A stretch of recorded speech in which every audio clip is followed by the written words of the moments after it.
Assalamualaikum warahmatullahi wabarakatuh. Selamat pagi, salam sejahtera, salam sehat untuk kita Dari anak semua. saya. Kembali bertemu dengan saya, Jejak Widodo Channel ingin menyampaikan berita teraktual dan terunik yang jarang ditemukan di media mainstream. Memprihatinkan, antrean karantina penumpang di Bandara Soekarno-Hatta, Banten telantar. Ya Allah, udah pada tertutup. Viral di media sosial, sebuah video yang menunjukkan antrian panjang masyarakat yang baru saja datang dari luar negeri. Manusia. Sebagian besar mereka adalah para tenaga kerja wanita. Dalam video itu, warga mengeluhkan lamanya pelayanan pihak bandara. Mereka harus menunggu hingga berjam-jam untuk mendapatkan tempat karantina. Bahkan ada yang berhari-hari. Seorang wanita dalam video tersebut meminta pemerintah untuk memperhatikan nasib para TKW dan sebagian kecil turis yang baru saja datang dari negara lain. Ia berharap pemerintah seharusnya profesional dalam menangani karantina. Bayangkan saja, hanya ada 2 orang petugas yang harus melayani sekitar 4.000 orang penumpang. Di antara mereka ada anak-anak. Sedih banget ngeliatnya. Mereka tidur seadanya di lantai bandara. Aman nih. Masyarakat betul-betul tersiksa. Bagaimana mau sehat kalau caranya begini, Pelayanan di kata wanita itu. Indonesia. Malu sama orang bule. Pihak bandara, maskapai atau pemerintah juga tidak memberikan makanan selama menunggu berjam-jam untuk bisa masuk ke Wisma Atlet. Masyarakat dibiarkan membeli makanan di bandara yang harganya tidak wajar. Bener nggak? Harga mie instan saja mencapai Rp40.000.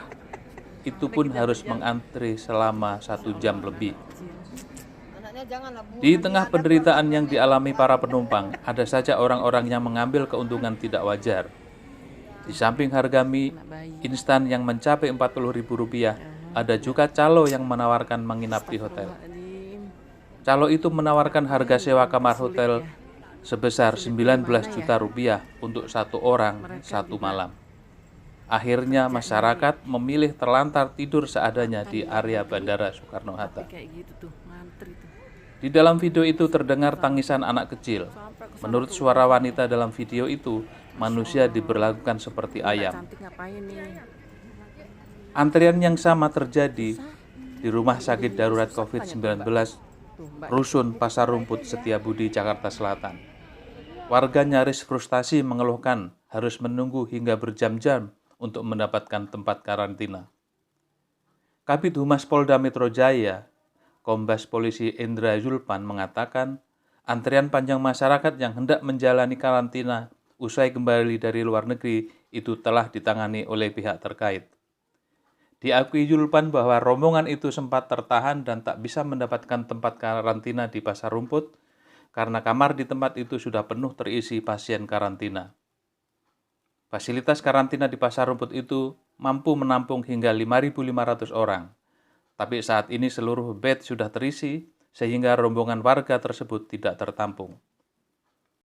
Rombongan yang tidak bisa masuk ke tempat karantina di Pasar Rumput dialihkan ke tempat karantina lainnya seperti di Wisma Atlet Pademangan, Jakarta Utara. Guys, ini pagi jam berapa nih? Subuh jam berapa kira-kira nih? Kita belum subuh ya, jam 4 ya? Jam 4 ya guys. Ini kita di Bandara Soekarno-Hatta mau antri karantina di Wisma Atlet. Masya Allah, udah dari habis maghrib ya sampai subuh ya, belum juga selesai, masih ngantri panjang tuh guys. Ini benar-benar pemerintah nih penyiksaan nih terhadap rakyatnya. Mau di hotel 1 orangnya 19 juta. Kita kalau 22 orang berapa nih? Ratusan juta. Mending kita menderita gitu loh, udah kayak pepes orang pada tidur sambil berdiri. Inilah perlakuan pemerintah terhadap rakyat Indonesia. Aduh, ini TKW sebagian ya. Yang turis kayak kita hanya sebagian kecil. Dan kita punya hak atas Wisma Atlet juga.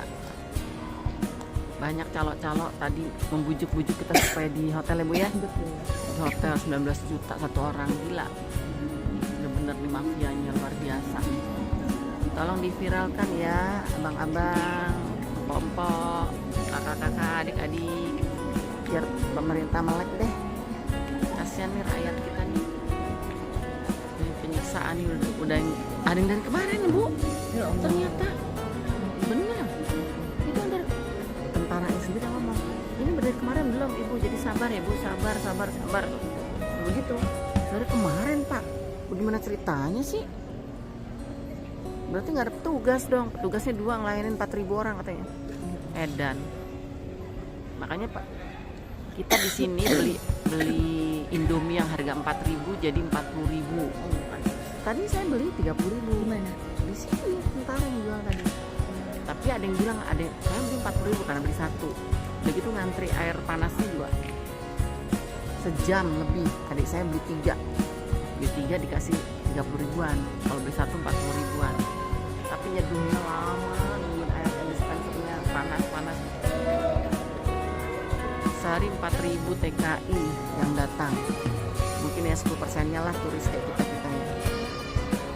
Tuh sampai pada teriak-teriak anak kecil. Ini mah bukan karantina, bukan jadi sehat, malah jadi penyakit. Ini pada stres. Kayak ayam aja nih, manusia dibikin perlakukan kayak ayam. Pengetatan pergerakan masyarakat diberlakukan kembali setelah Menteri Kesehatan Budi Gunadi Sadikin menyatakan varian baru COVID-19, yakni Omikron, telah terdeteksi untuk pertama kalinya di Indonesia. Menanggapi hal itu, Presiden Joko Widodo meminta kepada seluruh masyarakat maupun pejabat untuk tidak bepergian ke luar negeri. Presiden menginginkan semua pihak tetap waspada terhadap penyebaran varian baru yang menyebar begitu cepat.